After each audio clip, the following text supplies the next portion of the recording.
ওং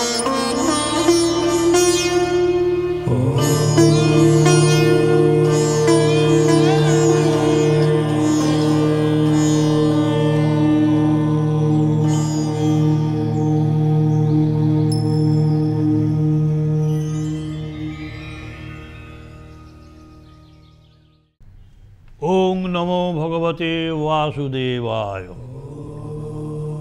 আমরা আলোচনা করছিলাম যে ক্ষত্রিয়ের যুদ্ধ করা দরকার, তার সেটাই তাদের ধর্ম। তুমি যুদ্ধ করতে এসেছো, আমি তো আসিনি, তুমি আমাকে আমন্ত্রণ করে এনেছো, এখন তুমি ভয় পেয়েছো,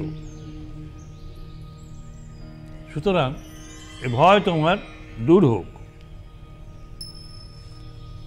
আর তুমি যদি এখন যুদ্ধক্ষেত্র থেকে পালিয়ে যাও, সংগ্রাম যদি না করো, স্বধর্ম যদি পরিত্যাগ করো, তাহলে এই সমস্ত লোক পৃথিবী জুড়ে তোমার যারা শুভাকাঙ্ক্ষী আছে তোমার অপকীর্তি ঘোষণা করবে, আর তুমি লঘু হয়ে যাবে। যারা মাননীয় সম্মাননীয় ব্যক্তি যারা, তারা যদি অপকর্ম করে, তাদের যদি কোনো নিন্দনীয় কাজ তাদের দ্বারা যদি হয়ে থাকে, তাহলে সেটা তাদের মরণের থেকেও বাড়া। সুতরাং তুমি তো মানি জ্ঞানী পুরুষ, তোমার এত নাম যোদ্ধা হিসাবে, তুমি এরকম করবে কেন? ভয়ে চলে যাবে কেন? কত লোক তোমার নিন্দা করবে।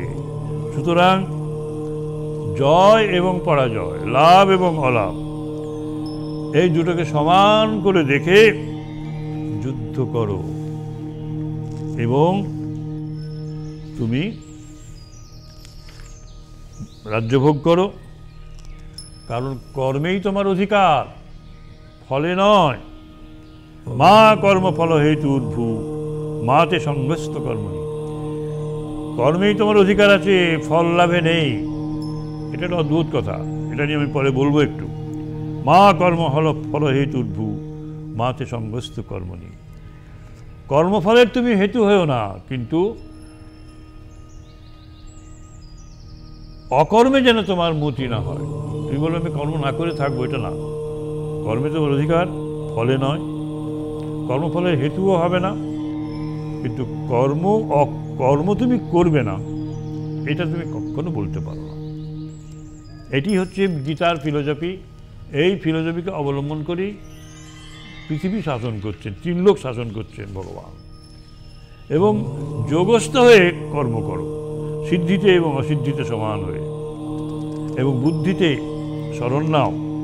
দূরেন হবরং কর্ম ইয়াবরং কর্ম বুদ্ধি যোগার ধনঞ্জয় বুদ্ধৌ শরণমন্নিচ্ছ কৃপণা ফলহেতব। এবং বুদ্ধির যোগ অ্যাপ্লাই করে, বুদ্ধির স্মরণ নিয়ে, বুদ্ধির বিচার শক্তিকে স্মরণ নিয়ে বিচার করে যেতে হবে, এটা ভালো, এটা মন্দ, ভালোতে মন্দ, বিচার মন্দটাকে খারাপ বলে সরিয়ে দাও। এই যারা ফলের জন্য কাজ করে তারা হচ্ছে কৃপণ, আর যারা ফল কামনা না করে কাজ করে তারা হচ্ছে ব্রাহ্মণ। এটা ব্রাহ্মণের ধর্ম।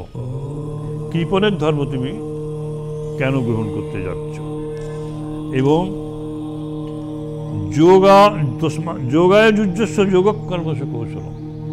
তুমি যোগ অবলম্বনে কর্ম করো, তাতেই তোমার কর্ম শুদ্ধ হবে, ভালো হবে। একটা কথা বলি, যে এই অর্জুন বলল যে স্বজনকে হত্যা করবো কেন, এইসব।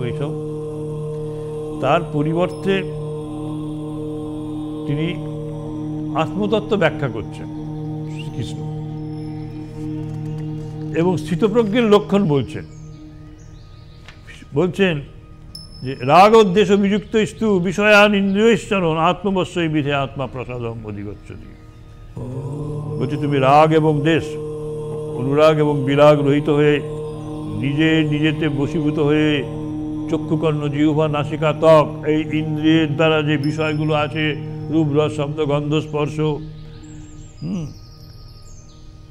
এইসব ভোগ করতে করতে প্রসন্ন হবে। এটা বলছেন, ভগবান বলছেন। কিন্তু এই ব্রাহ্মী স্থিতি, এটি হচ্ছে আমাদের উদ্দেশ্য। ব্রহ্মলাভ বা আত্মজ্ঞান লাভ। ম্যাক্রো রিয়েলিটির পিছনে আছেন ব্রহ্ম, মাইক্রো রিয়েলিটি জীবের পিছনে আছেন আত্মা। ম্যাক্রো মানে হচ্ছে জগৎ, জগতের পিছনে ব্রহ্ম, জীবের পিছনে আত্মা। এই দুটি এক। এই তত্ত্ব ব্রাহ্মস্থিতি বা আত্মস্থিতি। এটা কেন বললেন? এটা অদ্ভুত জিনিস। এ নিয়ে আমাদের একটু বিশেষভাবে আলোচনা করা দরকার।